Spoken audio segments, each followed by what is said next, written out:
Bonjour tout le monde et puis bienvenue à la leçon 1 du dernier module sur les racines et les puissances. Pendant cette leçon, on va mettre l'accent sur les radicaux.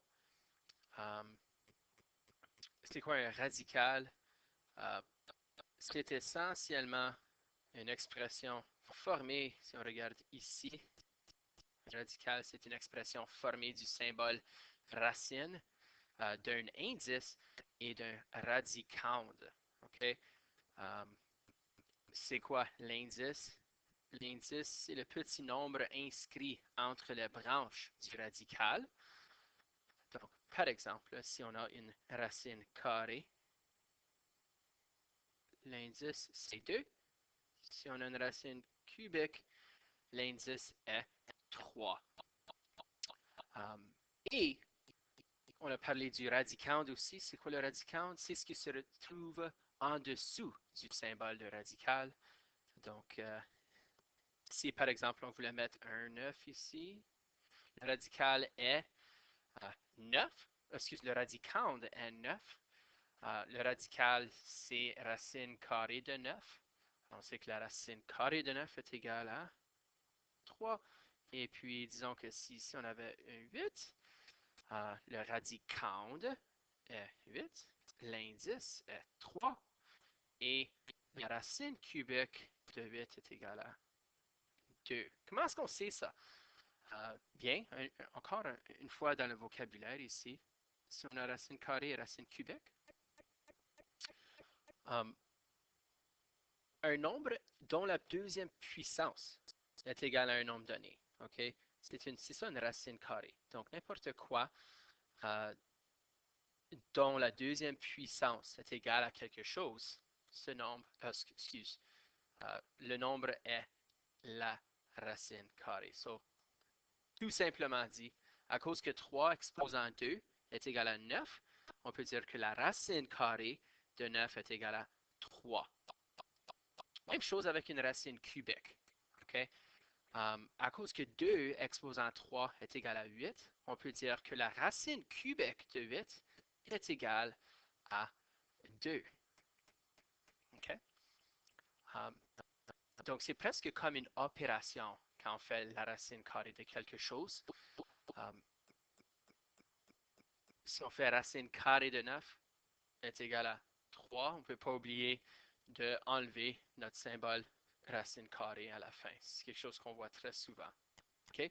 On a déjà travaillé avec le théorème de Pythagore, ainsi que d'autres formules où on utilisait um, une, une, variable à la puissance de 3. So, vous avez déjà travaillé avec des carrés parfaits, des cubes parfaits. On a déjà travaillé avec des racines carrées et des racines cubiques dans le module de facteurs et produits. Donc, ça ne devrait pas être nouveau. Par contre, on doit être conscient de ces termes.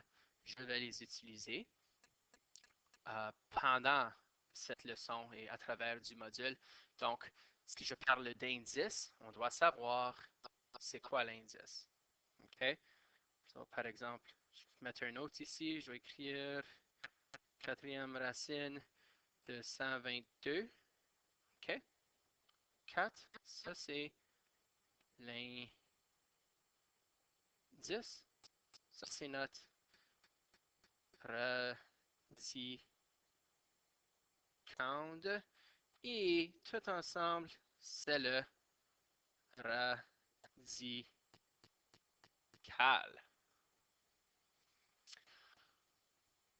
Maintenant, un nombre irrationnel, c'est tout nombre qui ne peut pas être exprimé sous la forme m sur n, ou en d'autres mots, tout nombre qui ne peut pas être exprimé sous forme de fraction.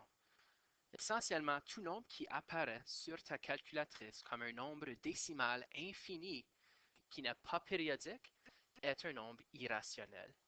Et puis ça, c'est important pour aujourd'hui à cause qu'on va faire la distinction entre un nombre rationnel et un nombre irrationnel.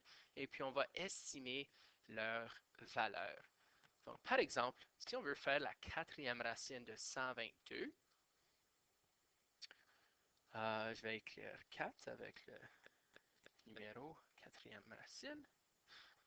on voit que ça nous donne 3,323456186. Et en fait, ça va continuer jusqu'à l'infini. C'est un nombre irrationnel à cause que le nombre décimal n'est pas fini et il n'est pas périodique. Donc, ce nombre ici, quatrième racine de 122, ça représente un nombre qui vaut approximativement 3,3.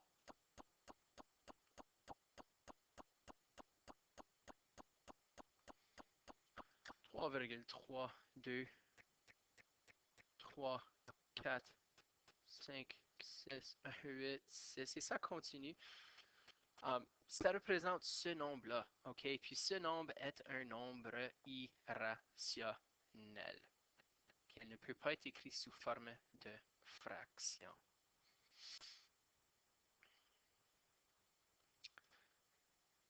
Donc, aujourd'hui, on va mettre l'accent sur comment déterminer si un nombre est rationnel ou irrationnel et expliquer pourquoi. On va ordonner ou placer sur une droite numérique un ensemble de nombres irrationnels et on va déterminer la valeur approximative d'un nombre irrationnel. Dans les prochaines leçons, on va faire les 3 prochains objectifs. Okay? Maintenant, ici, nous avons une liste des carrés et des cubes parfaits. Cette liste peut être très utile. Maintenant, vous n'avez pas besoin d'une liste. Les chances sont que vous avez déjà mémorisé la plupart de cette liste. Vous savez que 2 exposant 2 est égal à 4, que 3 exposant 2 est égal à 9, que 4 exposant 2 est égal à 16, ainsi de suite. Okay, ça, c'est les carrés parfaits ici.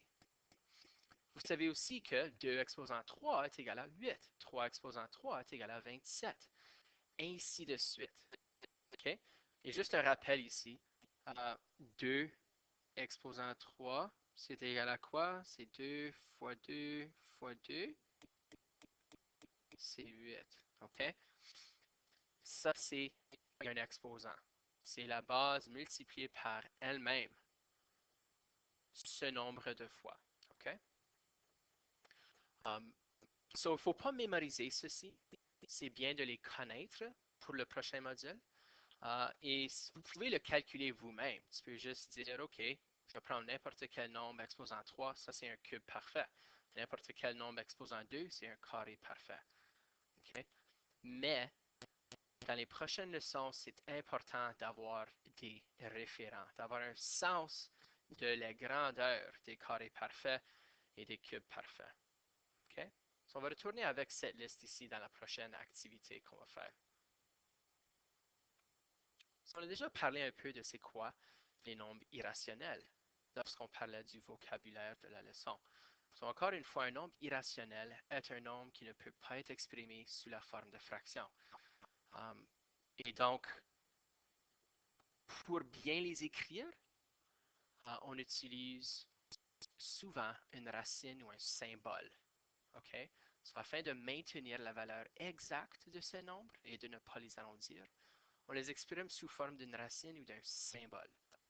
Lorsqu'on les calcule, à l'aide de la calculatrice, ils ont une valeur d'un nombre décimal infini, non périodique. So, 2 exemples de nombres irrationnels sont pi. Pi est égal à 3,141,5,9,2,6,5,4, bla bla bla. Et ça continue jusqu'à l'infini. Même chose avec racine carrée de 2. OK? Racine carrée de 2 est égal à 1,414,2,1,3,5,6. Et ça continue jusqu'à l'infini. OK? Donc 1,414,2,1,3,5,6,2, c'est une valeur approximative. C'est pour ça que j'ai mis les 3 points.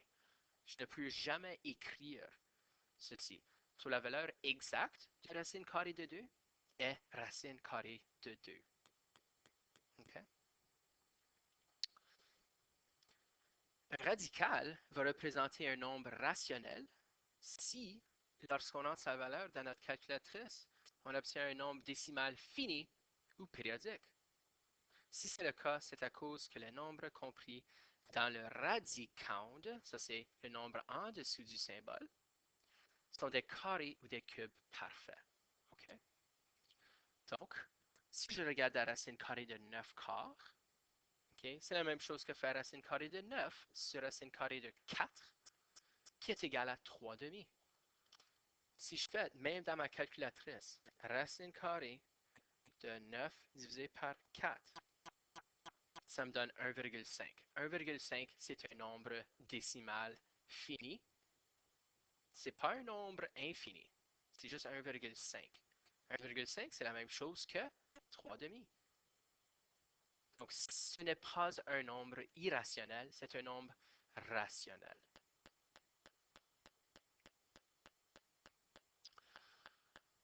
On peut estimer la valeur de radical en calculant la valeur des carrés parfaits ou cubes parfaits entre lesquels les radicantes se retrouvent. Okay? So, ici, si on veut estimer la valeur d'un nombre irrationnel, évidemment, la façon la plus facile de le faire, c'est juste avec sa calculatrice. OK? Et ça va nous donner un nombre approximatif, n'est-ce pas? So, racine carrée de 6 est égal à approximativement 2,4494, bla bla bla. OK? Mais il y a une façon de le faire sans ta calculatrice. Et il faut savoir le faire sans la calculatrice aussi. Donc, qu'est-ce qu'on fait? On dit, OK, ben, je sais que la racine carrée de 6 est entre la racine carrée de 4 et la racine carrée de 9. Et je sais que la racine carrée de 4 est égale à 2. Et je sais que la racine carrée de 9 est égale à 3. Donc, je sais que la racine carrée de 6 est entre 2 et 3. Et tu peux même aller plus loin et dire, OK, entre 4 et 6, il y a seulement 2 unités. Et puis entre 6 et 9, il y a 3 unités. Donc, je sais que ça va être plus proche que 2 que de 3. Et donc, on voit que c'est 2,4. 4. Donc, ça l'est plus proche de 2 que de 3. OK? Et c'est comme ça qu'on peut estimer la valeur d'un nombre irrationnel. Donc, essayons d'estimer la valeur de la racine cubique de 26. Donc, qu'est-ce qu'on fait? Bien, on cherche les cubes parfaits qui sont autour de 26. Bien, si on retourne à notre liste, je vais trouver un cube parfait qui est proche de 26. OK? Donc, je regarde à cette colonne ici. Je sais que 1 exposant 3, c'est 1. Ça, c'est un cube parfait. 8 et 27. Donc, racine cubique de 26, ça va être entre 2 et 3. La racine cubique de 8 est égale à 2 et la racine cubique de 27 est égale à 3. Donc, et 26 est très proche de 27. Donc, je sais que la valeur de racine cubique de 26 va être très proche de 3. Très, très, très proche de 3. OK? Donc, je sais que la racine cubique de 26 c'est plus grand que la racine cubique de 8 et plus petit que la racine cubique de 27. Et puis, si la racine cubique de 8 est égale à 2 et la racine cubique de 27 est égale à 3, je sais que la racine cubique de 26 va être entre 2 et 3 et plus proche que 3. Donc, on peut dire que ça va être, I don't know, peut-être approximativement, I don't know, 2,9. OK? Et puis, si on vérifie dans notre calculatrice, c'est quoi la racine cubique de 26? 2,96. OK? Donc, on avait raison. C'est à peu près 2,9. Maintenant, si on veut comparer la grandeur de plusieurs radicaux, plusieurs nombres rationnels ou irrationnels, c'est exactement ça qu'on va faire. On va estimer leur grandeur ici. Et puis, ici, on veut les placer de plus petits au plus grand. Donc, si on peut estimer leur grandeur, on est capable de les comparer. Okay? Alors, on ne peut pas juste dire, OK, well, 9 ici est plus petit que 78. Donc, tiens, ainsi de suite, ça va être plus grand. Mais pas nécessairement. OK, on doit déterminer leur valeur approximative en premier. OK? So, commençons avec racine carrée de 9.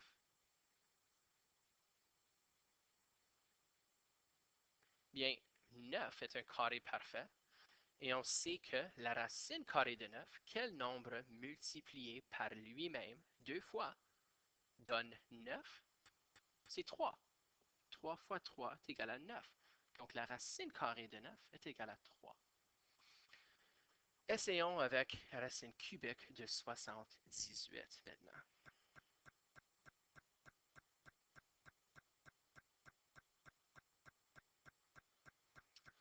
Racine cubique de 78. On va retourner à nos cubes parfaits ici. Et on va trouver les deux nombres. OK, sur 78,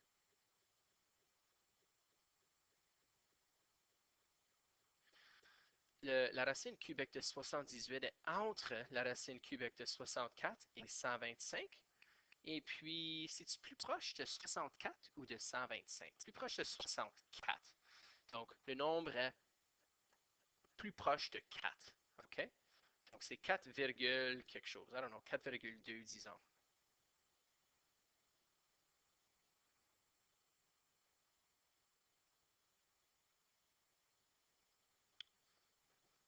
Maintenant, la racine cubique de négatif 13. Donc, on doit prendre celui-ci un peu de côté, à cause qu'on va explorer une nouvelle propriété.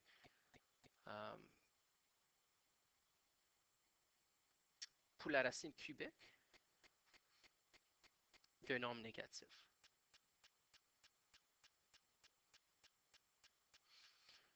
On sait que si on multiplie n'importe quel nombre par lui-même deux fois, par exemple, moins 1 fois moins 1, ça nous donne 1. OK? So, est-ce qu'on peut faire la racine carrée de négatif 1? On ne peut pas, à cause que n'importe quel nombre multiplié par lui-même deux fois sera toujours positif. Donc, si on prend un nombre négatif et on le multiplie par lui-même deux fois, ça va donner un nombre positif. N'est-ce pas? Euh, donc, la racine carrée d'un nombre négatif n'existe pas. Par contre, si on prend un nombre négatif, par exemple, moins 2 fois moins 2 fois moins 2, et on le multiplie par lui-même trois fois, ou une quantité ou un montant de fois impair, donc 3 fois ou 5 fois ou 7 fois, ça va nous donner un nombre négatif. Donc ça nous donne moins 8. Donc on peut dire que la racine cubique de moins 8 est égale à négatif 2. La racine cubique d'un nombre peut être négatif. Okay? La racine cubique d'un nombre peut être négatif. So, racine cubique de 13, c'est un nombre qui existe. OK? Et puis 13 est entre, évidemment, 8 et 27. Si on regarde dans notre liste cube, 13 est entre 8 et 27. Donc, ça va être entre 2 et 3. C'est beaucoup proche de 2. Mais on sait que le nombre va être négatif. So,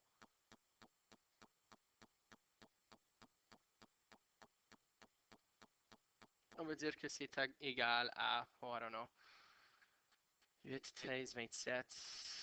Encore une fois, disons, moins 2,2, approximativement.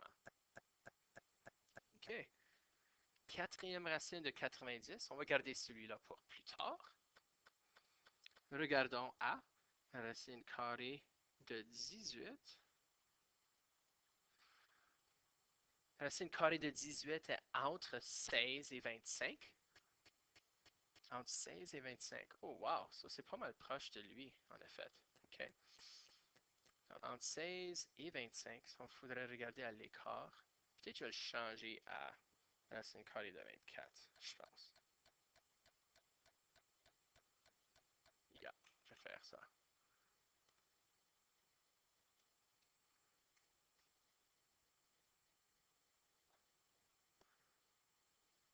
Réessayons ici.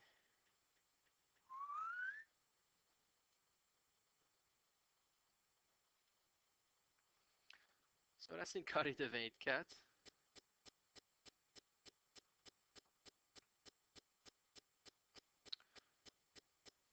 est très proche de 25. Donc, on peut dire que c'est à peu près quoi? 4,9, disons, entre 16 et 25, beaucoup proche à 25. Donc, ça va être proche de 5. Ça va être proche de la racine carrée de 5, autour de 4,9. Quatrième racine de 1, bien, on sait que 1 multiplié par lui-même 4 fois est égal à 1.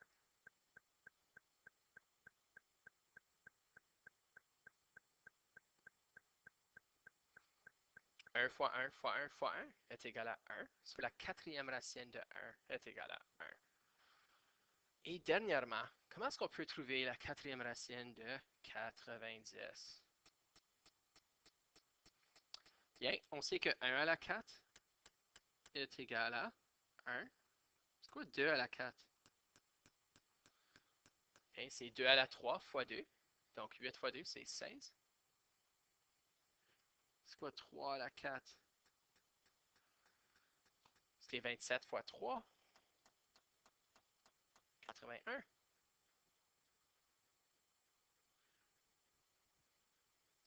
Et 4 à la 4,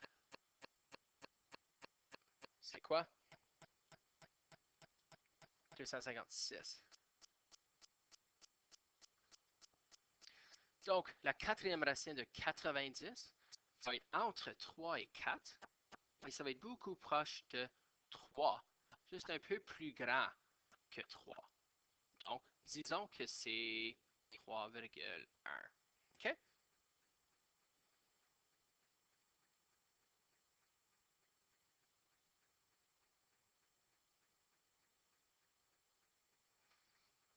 OK. Donc, on a finalement nos valeurs approximatives de les radicaux. So, on va commencer avec le plus petit pour les placer en ordre croissant, de plus petit au plus grand. Le plus petit est le nombre négatif, évidemment. Donc, ça, c'est racine cubique de négatif 13.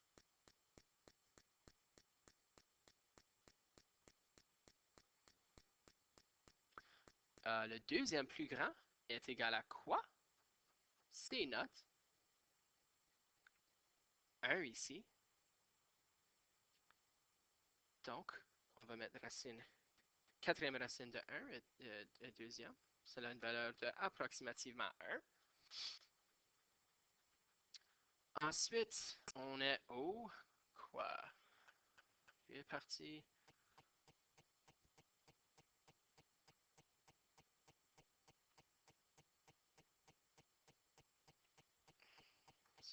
Un, 2, 3, 4, 5, 6.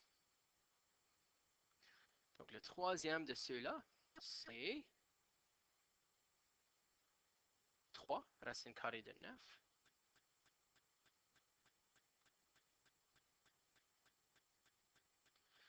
Le prochain plus grand, c'est quatrième racine de 90.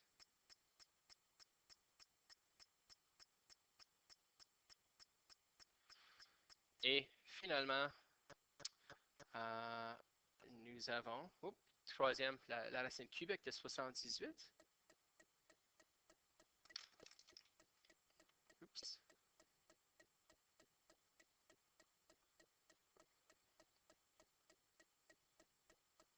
Et racine carrée de 24.